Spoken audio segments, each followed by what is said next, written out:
الحمد لله رب العالمين والصلاة والسلام على سيد المرسلين أما بعد فأعوذ بالله من الشيطان الرجيم بسم الله الرحمن الرحيم وما ينطق عن الهوى إن هو إلا وحي يوحى آمنت بالله صدق الله العظيم وصدق رسوله النبي الكريم ونحن على ذلك لمن الشاهدين والشاكرين والحمد لله رب العالمين. قال الله تبارك وتعالى في شان وعظمة حبيبه الكريم إن الله وملائكته يصلون على النبي يا أيها الذين آمنوا صلوا عليه وسلموا تسليما. اللهم صل على سيدنا ومولانا محمد قرة عيني بك يا رسول الله صلى الله تعالى عليه وسلم عدد ما في علم الله صلاة دائمة بدوام ملك الله. مختصراً خطبہ مسرونہ کے بعد معزز و محترم سامعین اکرام السلام علیکم ورحمۃ اللہ تعالی وبرکاتہ. تلاوت کردہ آیت کریمہ کے متعلق گفتگو کا سلسلہ دراز کیا جائے اس سے پہلے اللہ کی بارگاہ میں دعا کر لیں کہ مالک و مولا مجھ حقیر و فقیر کو حق کہنے کی توفیق عطا فرمائے، ہم سبوں کو حق قبول کرنے کی اور اس پر عمل کرنے کی توفیق عطا فرمائے. فرمان آخری نبی صلی اللہ علیہ وآلہ وسلم، جب تم میں سے کوئی مسجد میں داخل ہو تو نبی صلی اللہ علیہ وآلہ وسلم پر سلام بھیجے اور یوں عرض کرے اللہم افتح لی ابواب رحمتک، یعنی اے اللہ تعالی میرے لیے اپنی رحمت کے دروازے کھول دے. اور جب مسجد سے نکلے تو نبی صلی اللہ علیہ وآلہ وسلم پر سلام بھیجے اور یوں عرض کرے اللہم باعدنی من الشیطان، یعنی اے اللہ تعالی مجھے شیطان سے دور رکھ. تو درود شریف کا نذرانہ بانداز غلامانہ پیش کیجیے. اللہم صلی علی سیدنا و مولانا محمد وبارک وسلم صلاۃ و سلاما علیک یا رسول اللہ، صلاۃ و سلاما علیک یا حبیب اللہ صلی اللہ تعالی علیہ وسلم. حدیث پاک میں ہے انما الاعمال بالنیات، اعمال کا دار و مدار نیتوں پر ہے. اچھی نیتوں سے عمل کا ثواب بڑھ جاتا ہے. آئیے بیان سننے سے پہلے کچھ اچھی نیتیں کر لیتے ہیں. نیت کیجئے رضائے الہی کے لیے بیان سنوں گا، با ادب بیٹھوں گا، خوب توجہ سے بیان سنوں گا. جو سنوں گا اسے یاد رکھنے، خود عمل کرنے اور دوسروں تک پہنچانے کی کوشش کروں گا. ایک صحابی ہوئے ہیں حضرت زماد بن ثعلبہ رضی اللہ تعالی عنہ. آپ نے ابتدائے اسلام ہی میں ایمان قبول کر لیا تھا، بلکہ آپ وہ خوش بخت ہیں کہ پیارے آقا صلی اللہ علیہ وسلم نے ابھی اعلان نبوت نہیں فرمایا تھا. اس سے پہلے بھی آپ کے دوست تھے. حضرت زماد رضی اللہ تعالی عنہ طبیب یعنی ڈاکٹر تھے اور اس دور کے طور طریقے کے مطابق دم بھی کیا کرتے تھے. آپ یمن میں رہتے تھے، وہی لوگوں کا علاج کرتے تھے. آپ کے اسلام قبول کرنے کا واقعہ بڑا دلچسپ ہے، آئیے سنتے ہیں. مسلم شریف میں حضرت عبداللہ بن عباس رضی اللہ تعالی عنہ سے روایت ہے، فرماتے ہیں جناب زماد جو اس وقت تک مسلمان نہیں تھے اور منتر وغیرہ کر کے جن نکالا کرتے تھے، ایک دن آپ مکہ مکرمہ آئے. یہاں غیر مسلموں نے مشہور کر رکھا تھا کہ حضرت محمد صلی اللہ تعالی علیہ وآلہ وسلم معاذ اللہ مجنون ہو گئے ہیں. جناب زماد نے جب یہ سنا تو بولے میں انہیں دیکھوں، ہو سکتا ہے کہ میرے منتر سے انہیں شفا مل جائے.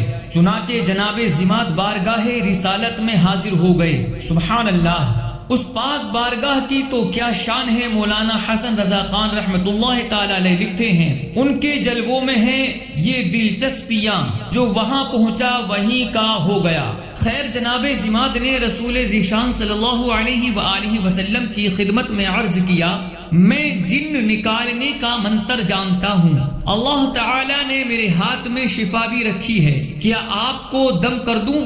اللہ اکبر، جو تمام جہانوں بلکہ خود جنات کے بھی نبی ہیں، بھلا ان کو کسی جن کا کیا خطرہ، اصل میں دم کی ضرورت تو جناب ذمات کو تھی، چنانچہ آپ صلی اللہ علیہ وآلہ وسلم نے انہیں دم کر دیا۔ کیا دم کیا؟ سنیے، روایت کے الفاظ ہیں، رسول ذیشان مکی مدنی سلطان صلی اللہ علیہ وسلم نے جناب ذمات کی بات سن کر فرمایا، ان الحمد للہ نحمده ونستعینه من يهده الله فلا مضل له ومن يضلله فلا هادي له واشهد ان لا اله الا الله وحده لا شريك له وان محمدا عبده ورسوله، یعنی بے شک سب تعریفیں اللہ تعالی کی ہیں، ہم اس کی حمد کرتے، اس سے مدد چاہتے ہیں، جسے اللہ تعالی ہدایت بخشے اسے کوئی گمراہ نہیں کر سکتا، اور جو اس کی بارگاہ سے دھتکارا ہوا ہو اسے کوئی ہدایت نہیں دے سکتا، اور میں گواہی دیتا ہوں کہ اللہ تعالی کے سوا کوئی عبادت کے لائق نہیں،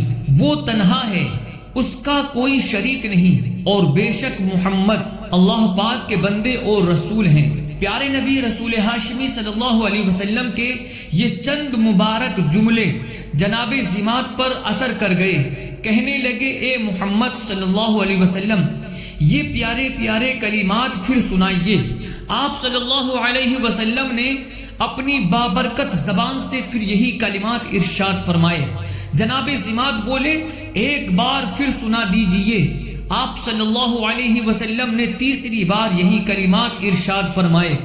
اب تو جناب ذمات کا سینہ روشن ہو چکا تھا، بولے، میں نے کاہنوں کا کلام بھی سنا ہے، جادوگروں کی باتیں بھی سنی ہیں، شاعروں کے اشعار بھی سنے ہیں، لیکن آج تک ایسا کلام کبھی نہیں سنا۔ ان مبارک کلمات کی گہرائی تو سمندر جیسی ہے۔ یہ کہہ کر جناب ذمات نے ہاتھ آگے بڑھایا اور کہا، ہاتی یدک ابایعک علی الاسلام، اے محبوب صلی اللہ علیہ وآلہ وسلم ہاتھ بڑھائیے، کلمہ پڑھا کر مجھے اپنا بنا لیجئے۔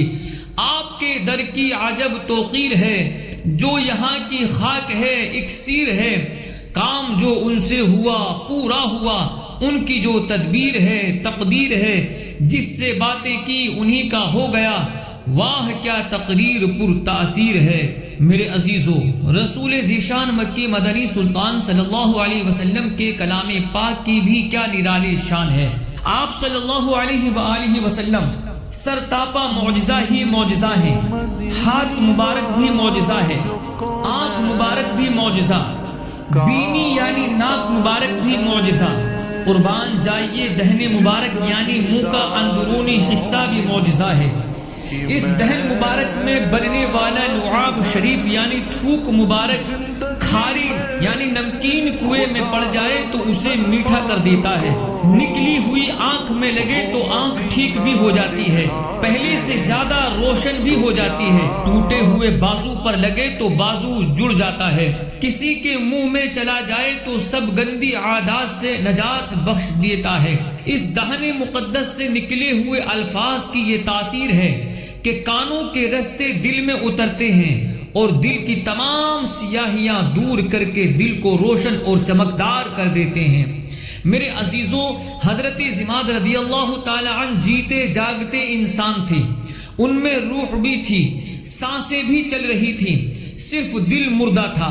پیارے نبی صلی اللہ علیہ وآلہ وسلم کے کلام پاک کی تاثیر سے ان کا دل زندہ ہو گیا، مگر یاد رکھیے گا یہ کلام مبارک صرف مردہ دلوں کو ہی زندہ نہیں کرتا بلکہ بے جان چیزوں میں بھی جان ڈال دیتا ہے۔ حضرت عبداللہ بن عمر رضی اللہ تعالی عنہ سے روایت ہے، فرماتے ہیں ایک دن رسول ذیشان صلی اللہ علیہ وآلہ وسلم منبر مبارک پر تشریف لائے، آپ نے خطبہ دیتے ہوئے یہ آیت کریمہ تلاوت فرمائی، وَمَا قَدَرُ اللَّهَ حَقَّ قَدْرِهِ، یعنی اور انہوں نے اللہ کی قدر نہ کی جیسا اس کی قدر کرنے کا حق تھا۔ پھر آپ صلی اللہ علیہ وآلہ وسلم پرجوش انداز میں اللہ تعالی کی شان بیان کرنے لگے۔ آپ صلی اللہ علیہ وآلہ وسلم کے اس کلام مبارک کو سن کر لکڑی کا بنا ہوا منبر مبارک بھی جھومنے لگا۔ حضور صلی اللہ علیہ وآلہ وسلم خطبہ دے رہے تھے اور منبر یوں جھوم رہا تھا کہ ہمیں خطرہ ہو گیا کہ کہیں آپ صلی اللہ علیہ وآلہ وسلم کو تکلیف نہ پہنچ جائے۔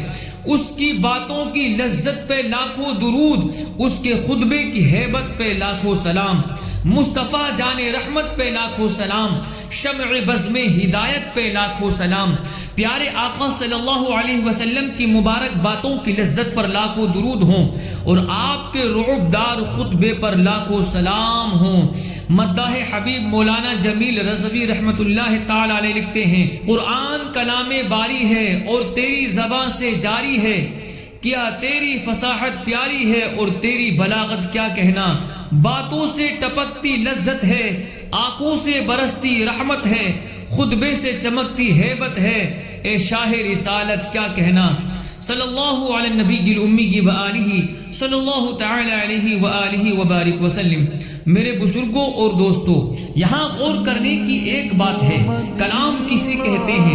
ہمارے سینے میں پھیپھڑوں کے اندر ہوا ہوتی ہے، جب ہم بولنے کا ارادہ کرتے ہیں تو وہاں سے وہ ہوا اٹھتی ہے، پھر گلے اور منہ کے مختلف حصوں سے ٹکرا کر لفظوں کی صورت اختیار کرتی ہے۔ یعنی یہ جو ہمارے الفاظ ہیں یہ سینے سے اٹھنے والی اس ہوا سے بنتے ہیں۔ لفظوں کا جو فرق ہے یہ مخارج کے ذریعے ہوتا ہے۔ اگر وہ ہوا حلق کے نیچے والے حصے سے ٹکرا کر نکلے تو حمزہ بنتا ہے، حلق کے درمیان والے حصے سے ٹکرا کر نکلے تو عین بنتا ہے، زبان کی جڑ اور تالو کے سخت حصے سے ٹکرا کر نکلے تو کاف بنتا ہے، دونوں ہونٹوں کے تر حصے سے ٹکرا کر نکلے تو با بنتا ہے۔ غرض یہ کہ اصل وہ سینے سے اٹھنے والی ہوا ہے جو اسی سے الفاظ بنتے ہیں، اسی سے جملے بنتے ہیں، اسی سے کلام بنتا ہے۔ اب سوچنے کی بات ہے، نبی اکرم نور مجسم صلی اللہ علیہ وآلہ وسلم کے سینے مبارک سے اٹھنے والی وہ مقدس ہوا جب زبان مبارک کے ذریعے کلام بن کر نکلتی ہے تو اس ہوا میں یہ تاثیر آ جاتی ہے کہ مردے تو مردے رہے، بالکل بے جان چیزیں جن میں کبھی جان تھی ہی نہیں ان میں بھی جان پڑ جاتی ہے، وہ بھی اس کلام مبارک کو سن کر جھومنے لگ جاتے ہیں۔ اب سوچئے، جب سینے مبارک سے اٹھنے والی اس ہوا کی یہ تاثیر ہے تو پھر مبارک ہاتھوں کی تاثیر کیا ہوگی، پیاری پیاری سہانی سہانی آنکھوں کی شان کیا ہوگی، کانوں کی شان کیا ہوگی، سراپائے مصطفیٰ کی تاثیر کیا ہوگی۔ مولانا حسن رضا خان صاحب رحمت اللہ تعالی علیہ نے کیا خوب کہا، سر سے پا تک ہر ادا ہے لاجواب، خوب رویوں میں نہیں تیرا جواب، حسن ہے بے مثل صورت لاجواب، میں فدا تم آپ ہو اپنا جواب، تم سے اس بیمار کو صحت ملے جس کو دے دیں حضرت عیسیٰ جواب۔ یعنی یا رسول اللہ صلی اللہ علیہ وسلم، سر سے پاؤں تک آپ کی ہر ادا ہی لاجواب ہے، جتنے حسن والے ہیں ان سب میں لاجواب حسن آپ کا ہے، آپ کا حسن بے مثل ہے، صورت مبارک لاجواب ہے، قربان جاؤں آپ وہ ہیں کہ بس آپ ہی اپنا جواب ہیں۔ حضرت عیسیٰ علیہ السلام اللہ تعالیٰ کے نبی ہیں، آپ کا یہ معجزہ قرآن کریم میں ارشاد ہوا کہ آپ پیدائشی اندھوں اور کوڑھیوں کو صرف ہاتھ لگا کر شفا یاب کر دیتے تھے۔ مولانا حسن رضا خان صاحب رحمت اللہ تعالی علیہ فرما رہے ہیں، یا رسول اللہ صلی اللہ علیہ وآلہ وسلم، حضرت عیسیٰ علیہ السلام جیسے شفا بخش نبی بھی جس بیمار کو جواب دے دیں آپ وہ ذیشان ہیں، آپ کے در سے ایسے مریضوں کو بھی شفا مل جاتی ہے۔ سبحان اللہ۔ ابو داود شریف حدیث پاک کی مشہور اور معتبر کتاب ہے، اس میں حدیث پاک ہے، صحابی رسول حضرت عبداللہ بن عمر رضی اللہ تعالی عنہ فرماتے ہیں، میری عادت تھی کہ پیارے نبی رسول ہاشمی صلی اللہ علیہ وسلم سے جو کچھ بھی سنتا اسے لکھ لیا کرتا تھا۔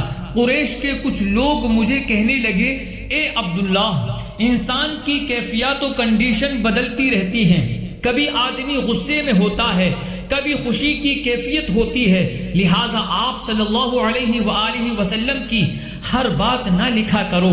فرماتے ہیں یہ سن کر میں نے لکھنا چھوڑ دیا، پھر میں نے یہ سارا معاملہ رسول اکرم صلی اللہ علیہ وسلم کی خدمت میں عرض کیا۔ آپ صلی اللہ علیہ وسلم نے اپنی انگلی مبارک سے اپنے منہ کی طرف اشارہ کرتے ہوئے فرمایا اکتب، یعنی اے عبداللہ میری ہر بات لکھ لیا کرو۔ فوالذی نفسی بیدہ ما یخرج منہ الا حق، اس ذات کی قسم جس کے قبضے میں میری جان ہے، اس زبان مبارک سے حق کے سوا کچھ نہیں نکلتا۔ سبحان اللہ، میرے آقا صلی اللہ علیہ وسلم کے کلام پاک کی کیا نرالی شان ہے۔ ایک ہم جیسے نکمے لوگ ہیں، غصے میں ہوں تو اول فول بکنے لگتے ہیں، خوشی میں ہوں تو پتہ نہیں چلتا کہ بول کیا رہے ہیں، کسی کی تعریف کرنے پر آئے تو جھوٹے مبالغے کر کے تعریفوں کے پل باندھ دیتے ہیں، کسی کی برائی کرنے پر آئے تو جھوٹے الزامات لگا کر، مگر قربان جائیے یہ میرے آقا صلی اللہ علیہ وسلم کا مبارک کلام ہے۔ حالت جلال میں ہوں تب بھی حق بولتے ہیں، خوشی کی کیفیت و کنڈیشن میں ہوں تب بھی حق ہی فرماتے ہیں۔ غرض کے کسی بھی کیفیت میں اس زبان مبارک سے کبھی غلط بات تو دور کی بات ہے، ایک غلط حرف بھی لیٹر بھی کبھی ادا نہیں ہوا ہے۔ اللہ پاک قرآن کریم میں آپ صلی اللہ علیہ وسلم کی شان بتاتے ہوئے فرماتا ہے وَمَا يَنطِقُ عَنِ الْهَوَىٰ إِنْ هُوَ إِلَّا وَحْيٌ يُوحَىٰ، اور وہ کوئی بات خواہش سے نہیں کہتے، وہ وحی ہی ہوتی ہے جو انہیں کی جاتی ہے۔ مشہور مفسر قرآن مفتی احمد یار خان نعیمی رحمت اللہ تعالی علیہ اس آیت کریمہ کے تحت فرماتے ہیں ان آیات کے دو مطلب ہو سکتے ہیں۔ نمبر ایک، پیارے محبوب صلی اللہ علیہ وآلہ وسلم فنا فی اللہ کے اس بلند ترین درجے پر پہنچے ہوئے ہیں کہ کلام رب واحد لا شریک کا ہے، مگر جاری اس زبان پاک سے ہو رہا ہے۔ نمبر دو، دوسرا مطلب یہ ہے کہ پیارے آقا صلی اللہ علیہ وآلہ وسلم کی زبان مبارک پر جو بھی بات جاری ہو اس کی دو ہی صورتیں ہوں گی۔ پہلی صورت یہ کہ وہ کلام رب کا مقدس قرآن ہوگا، دوسری صورت یہ کہ وہ حدیث کہلائے گی، اور یہ دونوں ہی اللہ تعالی کی طرف سے وحی ہیں۔ قرآن کو وحی جلی کہتے ہیں، اس کی نماز میں تلاوت کی جاتی ہے۔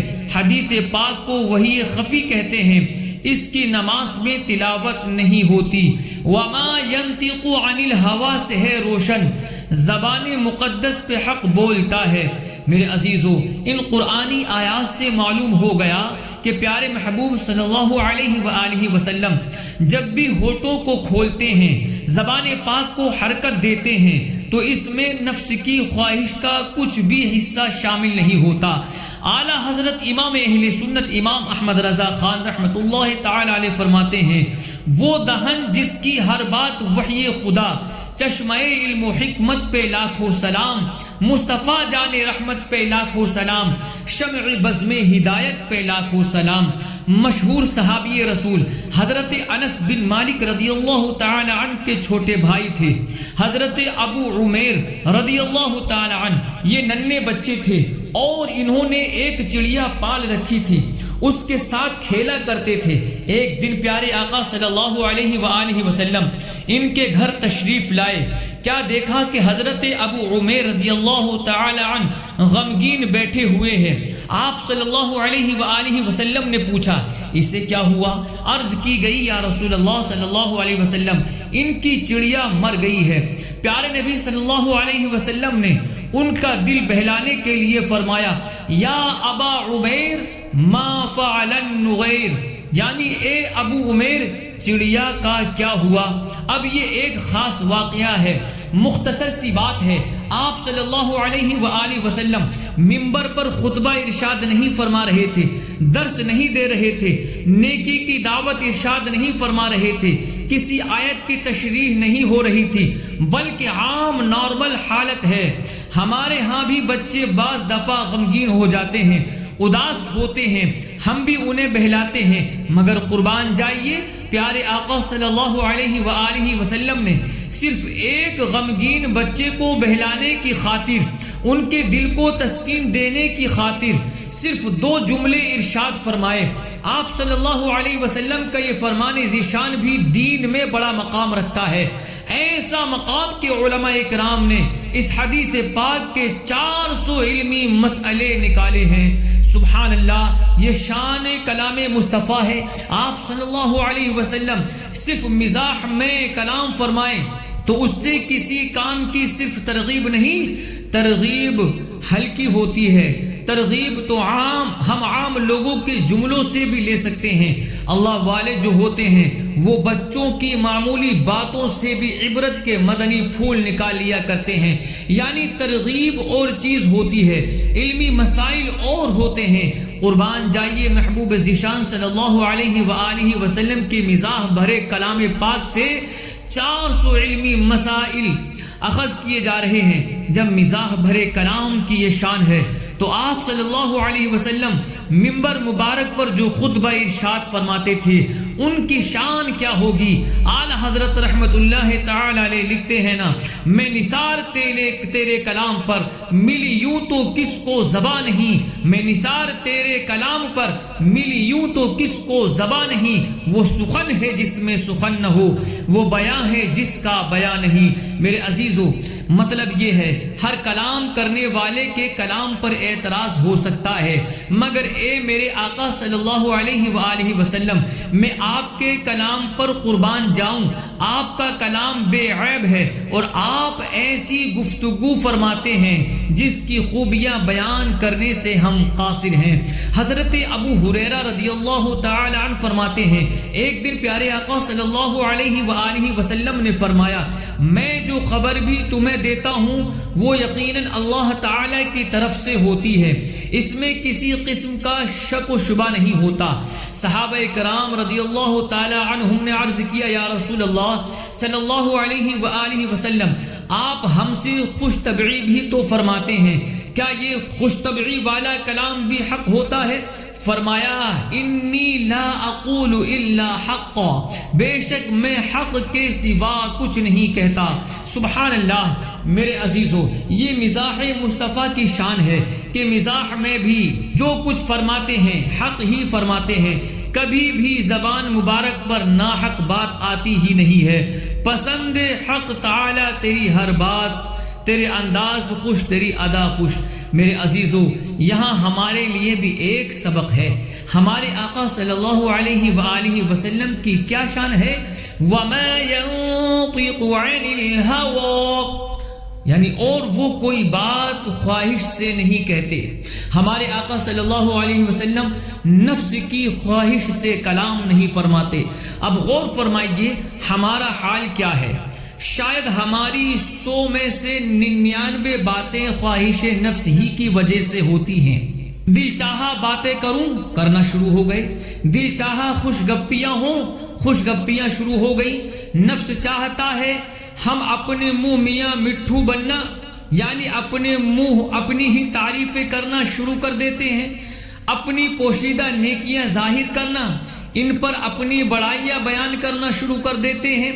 نفس چاہتا ہے تو لوگوں کی غیبتیں بھی کرتے ہیں، چغلیاں بھی کھاتے ہیں، جھوٹ بھی بولتے ہیں، مذاق مسخری کی محفلیں بھی سجتی ہیں، ایک دوسرے پر جملے بھی کسے جاتے ہیں، فضول باتیں بھی ہوتی ہیں، زبان کے ذریعے گناہوں کا انبار بھی لگایا جاتا ہے۔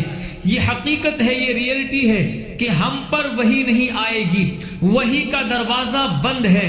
پیارے آقا صلی اللہ علیہ وآلہ وسلم آخری نبی بن کر تشریف لا چکے ہیں، اب قیامت تک کوئی نیا نبی نہیں آئے گا، کسی پر وحی نہیں اترے گی، یعنی اگرچہ ہم وحی کے ذریعے کلام نہیں کر سکتے مگر رب کی رضا کے لیے تو کر سکتے ہیں۔ اللہ تعالی جن باتوں سے ناراض ہوتا ہے ان باتوں سے تو بچ سکتے ہیں، جن باتوں میں اللہ تعالی کی رضا ملتی ہے وہ باتیں تو ہم کر سکتے ہیں، مگر افسوس آج عجیب دور ہو گیا ہے، جن باتوں میں اللہ تعالی کی رضا ہے وہ بولتے ہوئے ہمیں شرم آتی ہے، جھجک آتی ہے۔ نیکی کی دعوت دینے میں رب کی رضا ہے مگر ہم شرماتے ہیں، اذان پڑھنے میں رب کی رضا ہے ہم شرماتے ہیں، درس دینے میں رب کی رضا ہے مگر ہم سے نہیں دیا جاتا، جھجک ہوتی ہے۔ دوسری طرف دیکھیے جن باتوں میں اللہ تعالیٰ کی ناراضی ہے وہ باتیں لوگ انتہائی بے شرمی کے ساتھ کر رہے ہوتے ہیں، فحش باتیں کی جاتی ہیں، گالی دی جاتی ہیں، غیبتیں اور چغلیاں کی جاتی ہیں، الزام تراشیاں بھی ہوتی ہیں، بڑی دلیری کے ساتھ جھوٹ بھی بولا جاتا ہے۔ افسوس یہ گناہوں بھری باتیں کرتے ہوئے لوگوں کو شرم نہیں آتی۔ میرے عزیزو، یہ بھی پیارے آقا صلی اللہ علیہ وسلم کی سنت مبارکہ ہے کہ آپ صلی اللہ علیہ وسلم فضول کچھ بھی نہیں بولتے تھے، جو فرماتے تھے معنی خیز ہوتا تھا، حکمت سے بھرپور ہوتا تھا۔ لہٰذا ہمیں چاہیے کہ اس سنت پر بھی عمل کریں، زبان کی حفاظت کیا کریں، ہمیشہ اچھی باتیں ہی کیا کریں، فضول اور گناہوں بھری باتوں سے ہر دم بچتے ہی رہا کریں۔ فرمان مصطفیٰ صلی اللہ علیہ وآلہ وسلم ہے، جو مجھے اپنے دو جبڑوں اور ٹانگوں کے درمیان کی چیز یعنی زبان اور شرمگاہ کی ضمانت دے، میں اسے جنت کی ضمانت یعنی جنت کی گارنٹی دیتا ہوں۔ ایک روایت میں ہے، بے شک جنت میں ایسے گھر ہیں جس کے اندر سے ان کے باہر کا اور باہر سے اندر کا حصہ نظر آتا ہے۔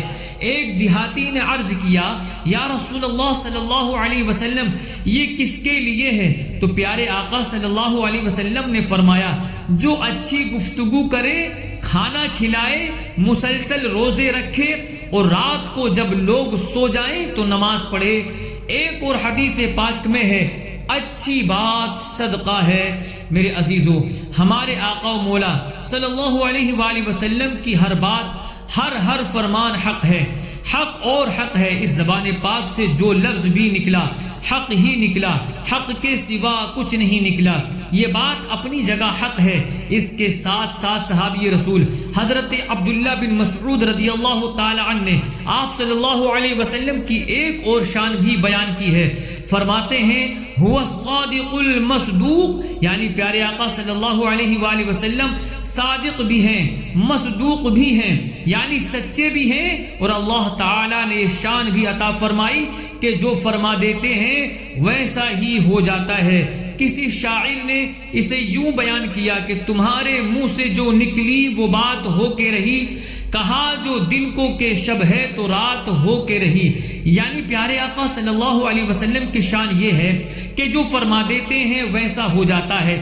اگر بالفرض دن کا وقت ہو اور محبوب صلی اللہ علیہ وسلم فرما دے کہ یہ دن نہیں بلکہ رات ہے تو زبان مقدس سے نکلنے کی دیر ہے، فوراً رات ہو جاتی ہے۔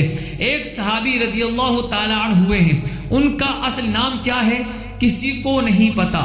علامہ ابن حجر رحمۃ اللہ تعالی علیہ نے ان کے نام کے متعلق 21 اقوال لکھے ہیں، یعنی ان کے نام کے متعلق اتنا اختلاف ہے۔ یہ اپنے لقب سے مشہور ہیں اور یہ لقب ان کو رسول اکرم صلی اللہ علیہ وسلم نے عطا فرمایا تھا۔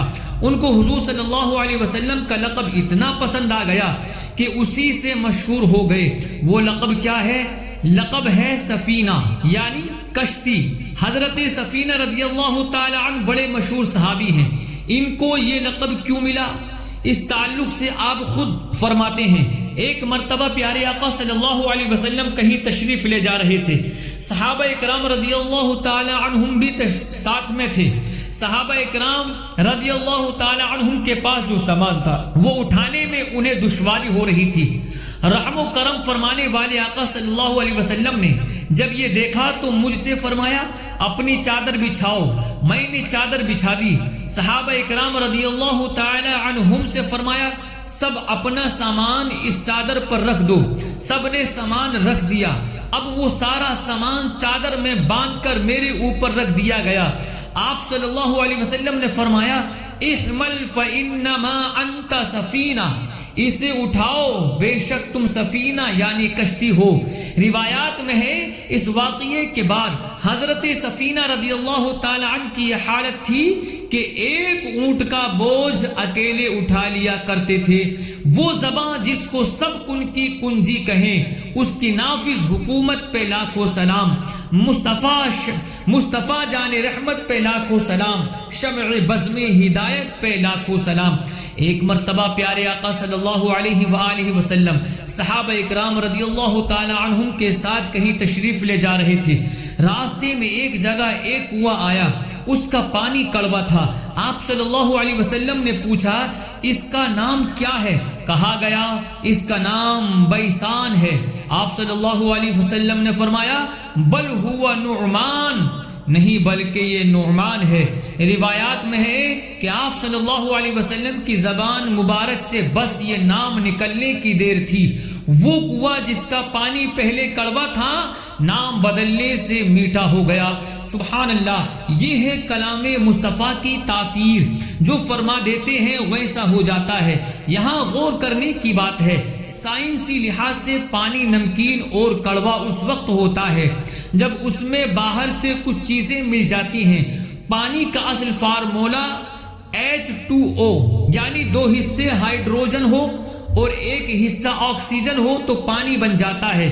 اب پانی جب بارش میں برستا ہے، زمین پر بہتا ہے، زمین کے نیچے چلا جاتا ہے تو اس میں اور چیزیں بھی شامل ہو جاتی ہیں، مثلا sodium chloride, magnesium, calcium carbonate, potassium وغیرہ منرلز جب پانی میں ملتے ہیں تو پانی کا ذائقہ بدل جاتا ہے، پانی نمکین یا کڑوا ہو جاتا ہے، پیا نہیں جاتا۔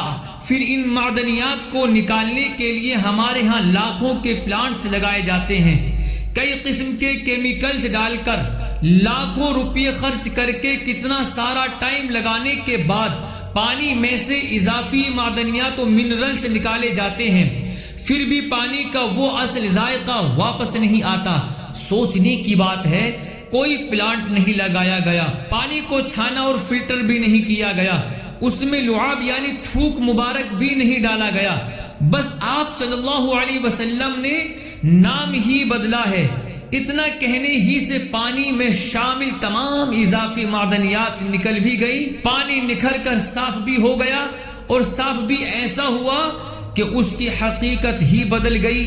پہلے کڑوا تھا اب میٹھا ہو گیا، جس سے کھاری کنویں شیرے جاں بنے، اس زلال حلاوت پہ لاکھوں سلام۔ یعنی پیارے آقا صلی اللہ علیہ وسلم کے بچے ہوئے پانی سے نمکین پانی کے کنویں میٹھے ہو جاتے ہیں۔ جو آپ کے لبوں کو چھو گیا، اس میٹھے خوش ذائقہ نتھرے ہوئے پانی پر لاکھوں سلام۔ میرے بزرگوں، میرے ساتھیوں، کچھ جملے ہوتے ہیں جنہیں ہم تکیے کلام کہتے ہیں، یعنی یہ ایسے جملے ہوتے ہیں کہ بولتے ہوئے ہم ان کا معنی مراد ہی نہیں لیتے، ان کے معنی کی طرف ہماری توجہ ہی نہیں ہوتی، بس یوں ہی بولنے کے طور پر بولتے ہیں۔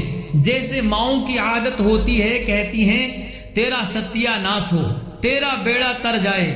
اب ستیہ کا کیا ہوتا ہے، ناس کسے کہتے ہیں، یہ خود بولنے والوں کو بھی معلوم نہیں ہوتا۔ بیڑا ترنا کسے کہتے ہیں، شاید اس پر توجہ ہی نہیں ہوتی، بس بولنے کے طور پر بول دیتے ہیں۔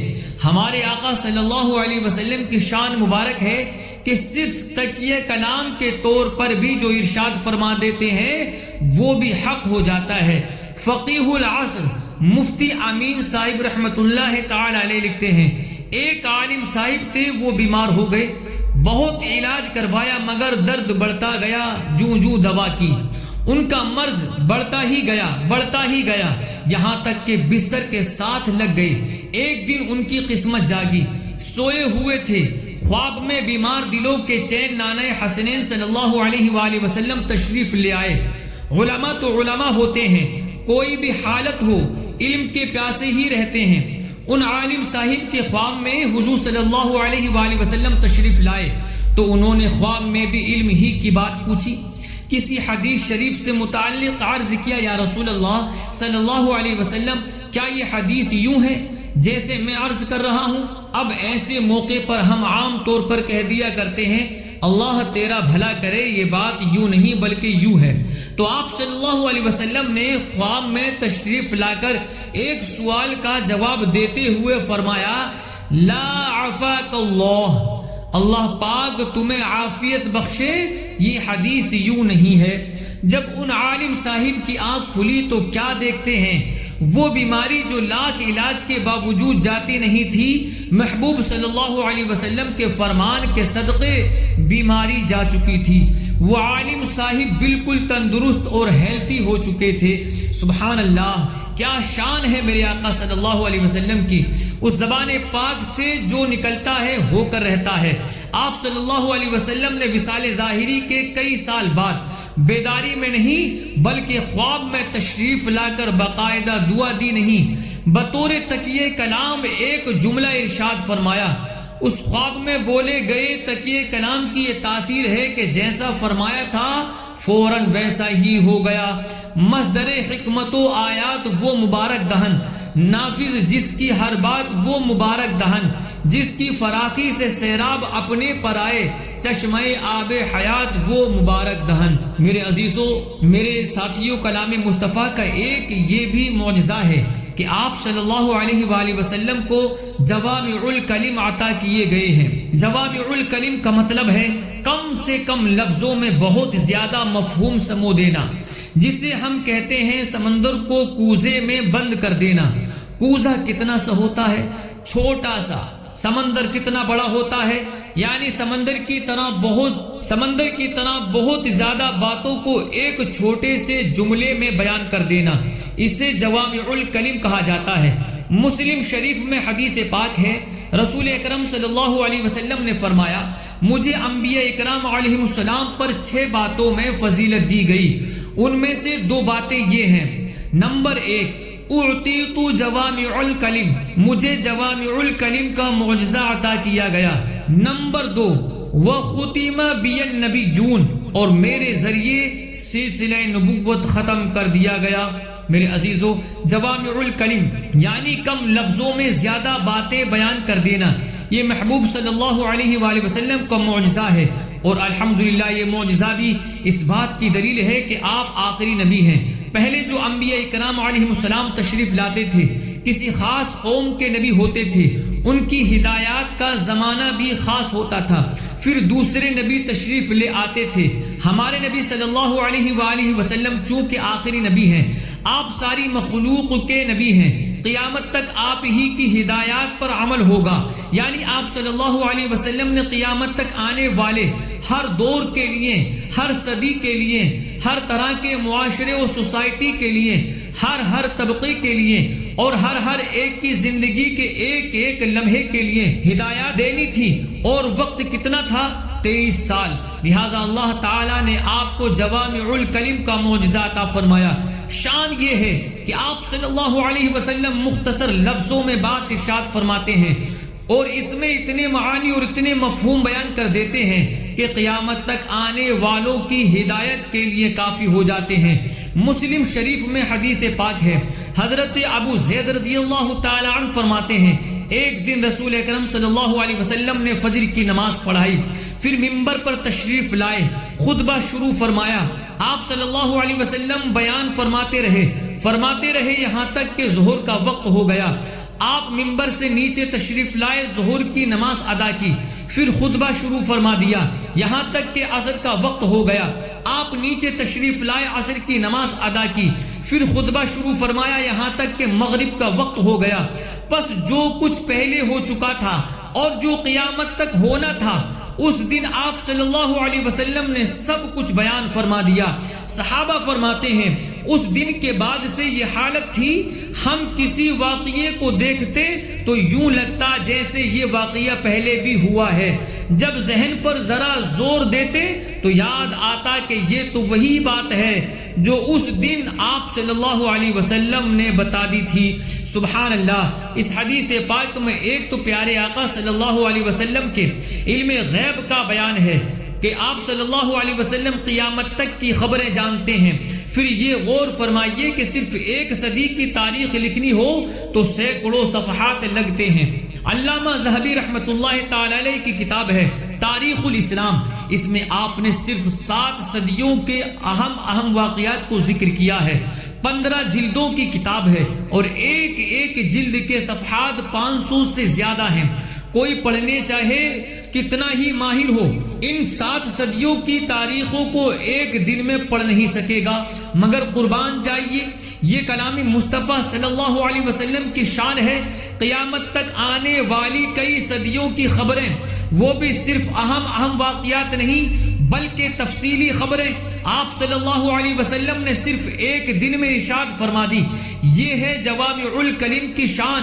اس لیے تو ہم کہتے ہیں میں نثار تیرے کلام پر، ملی یوں تو کس کو زباں نہیں۔ وہ سخن ہے جس میں سخن نہ ہو، وہ بیاں ہے جس کا بیاں نہیں۔ وہ کمال حسن حضور ہے کہ گمان نقص جہاں نہیں۔ یہی پھول خار سے دور ہے، یہی شمع ہے کہ دھواں نہیں۔ میرے عزیزو، ہمارے آقا و مولا صلی اللہ علیہ وسلم کے تمام ارشادات ہی بے مثل و بے مثال ہیں، با کمال ہیں۔ ہر حدیث کے ایک ایک لفظ میں علم و حکمت کے دریا بہتے ہیں۔ اس وقت صرف اپنی نصیحت کے لیے ایک حدیث پاک سناتا ہوں۔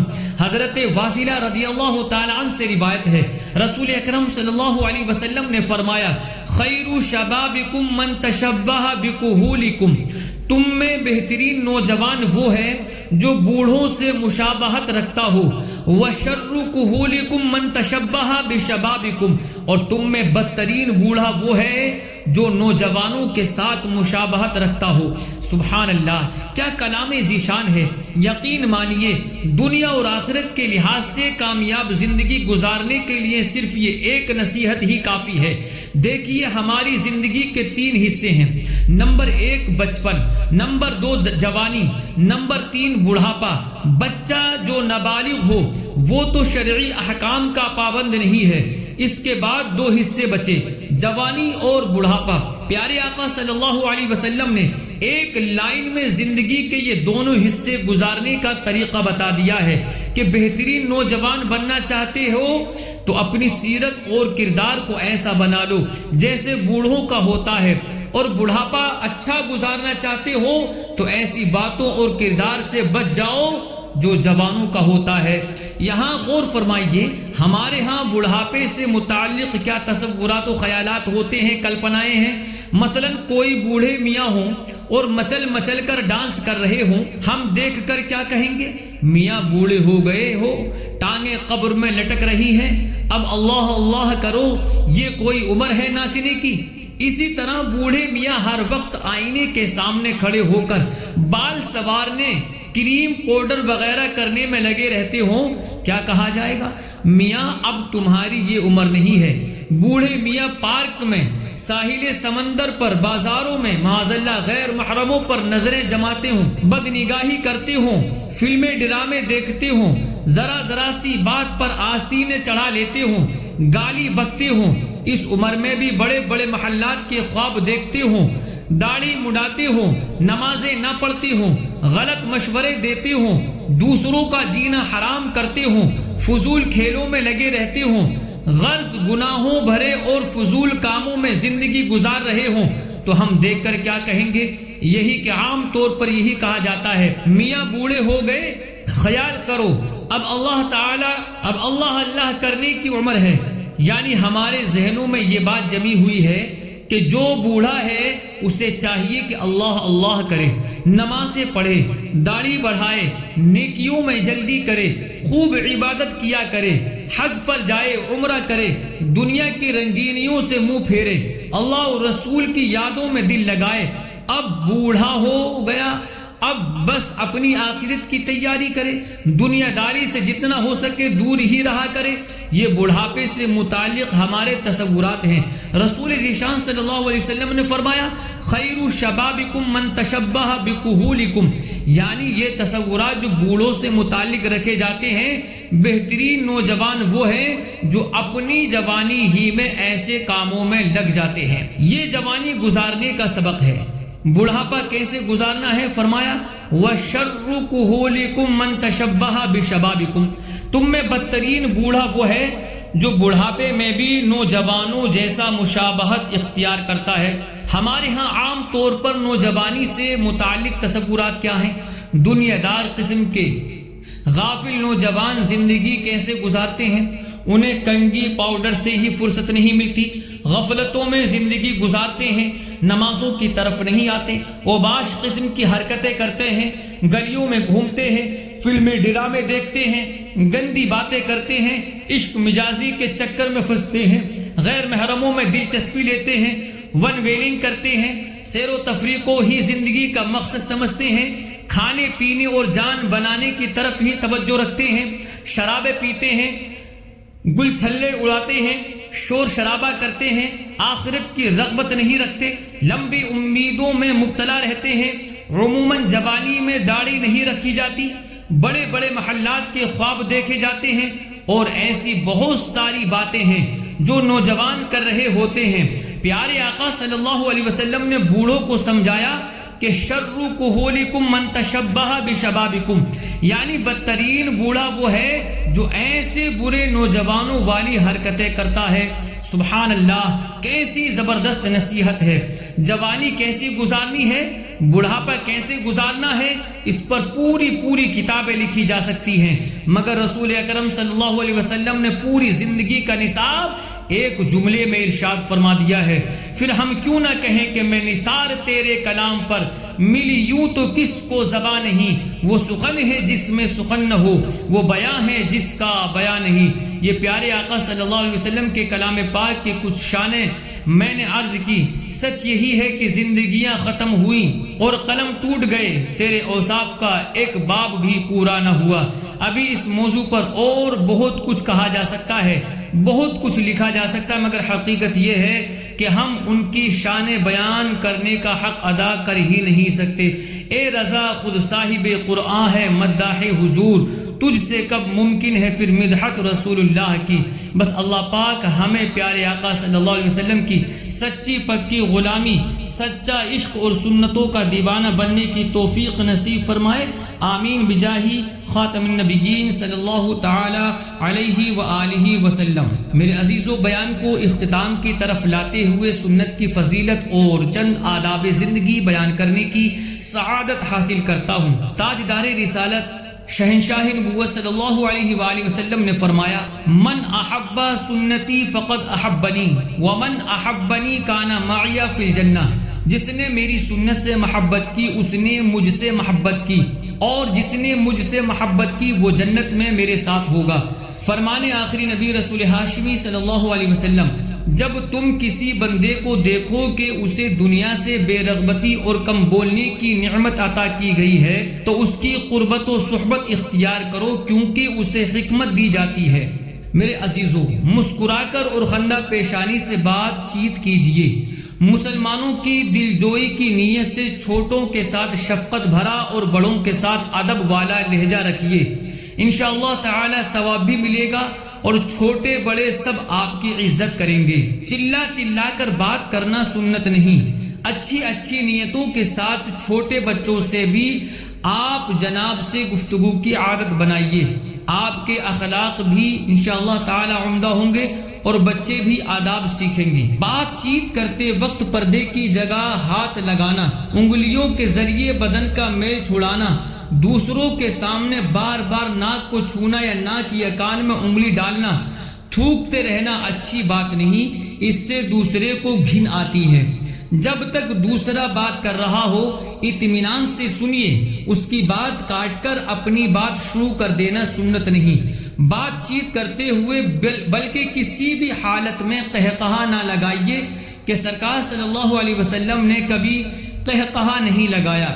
بد زبانی اور بے حیائی کی باتوں سے ہر وقت پرہیز کیجیے، گالی گلوچ سے بچتے رہیے، اور یاد رکھیے کہ کسی مسلمان کو بلا اجازت شرعی گالی دینا حرام قطعی ہے، اور بے حیائی کی بات کرنے والے پر جنت حرام ہے۔ پیارے آقا صلی اللہ علیہ وسلم نے فرمایا، اس شخص پر جنت حرام ہے جو فحش گوئی سے کام لیتا ہے۔ فحش بات کا معنی یہ ہے کہ شرمناک امور یعنی گندے اور برے معاملات کا کھلے الفاظ میں تذکرہ کرنا۔ اللہ کی بارگاہ میں دعا ہے مالک مولا ہم تمام کو کہنے سے زیادہ عمل کی توفیق عطا فرمائے۔ وآخر دعوانا ان الحمدللہ رب العالمین۔ السلام علیکم ورحمۃ اللہ وبرکاتہ۔